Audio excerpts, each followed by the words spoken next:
রস খাওয়ার জন্য আসছি, অবশ্য আসে যাক, ভালোই লাগতেছে। সারা জীবন গুড় খেয়েছি, গুড় দিয়ে অনেক ধরনের পিঠা খেয়েছি, কিন্তু গুড় বানানো কখনো দেখিনি। আজকে দেখলাম খেজুরের গাছ থেকে রস বানানো, সেই রস থেকে গুড় বানানো, অনেক ভালো লাগলো। আমি দিনাজপুর থেকে এসেছি, খেজুরের রস খেতে এখানে খুব ভালো লাগছে আমার কাছে।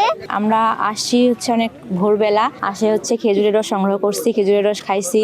খেজুর গাছ থেকে যে রসটা হয় সেই রস থেকে আমাদের চোখের সামনেই তৈরি করতেছে খেজুর গুড়। রস থেকে হচ্ছে গুড় তৈরি করা হয় এবং রসটা খেতে ভালো লাগে। প্রায় 3000-এর মতো খেজুর গাছ আছে। এই খেজুর গাছের রস খাওয়ার জন্য মূলত আমাদের এখানে আসা। এখানে এসে আসলে আমার অন্যরকম ভালো লাগতেছে যে সকালে একটা পরিবেশ, ঠান্ডা একটা ওয়েদার, আসলে খুবই মনোমুগ্ধকর। অনেক ভালো লাগতেছে, অনেক আনন্দিত এসে। সকাল থেকে এসে দেখতেছি যে প্রচুর ভিড় খেজুর সংগ্রহের, পাশাপাশি পাশে গুড় হচ্ছে একবারে তাজা রস দিয়ে। তো সেক্ষেত্রে অনুভূতিটা সুন্দর। বেলা 10টার থেকে গাছ লাইন শুরু করি, 4টা পর্যন্ত লাগাই। তাতে ভোর 3টার থেকে রস পাড়া আরম্ভ করি। 3টার সময় রস নামাতে নামাতে 5টা বাজ যায়, আর আইসি চুলাই দিই।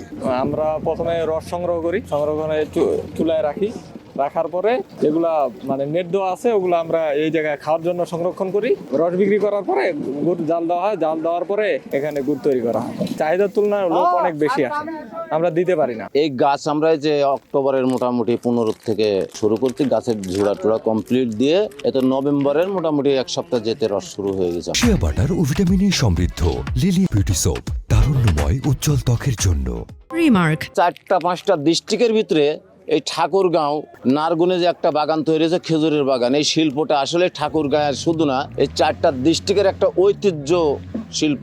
এই শিল্পটা ঠাকুরগাঁওবাসীদের আসলে একটু আগ্রহ থাকার প্রয়োজন যে এই শিল্পটা ধরে রাখেন, কিংবা এই বাগানটার উপরে তাদের সবারই একটু নজর রাখার। এখানে মোটামুটি 800-850 গাছ আছে। লোকজনের আগ্রহ অনেক বেশি, প্রায় মনে করেন যে নিত্যদিনেই প্রায় 3 হতে 4 হাজার লোক আসে।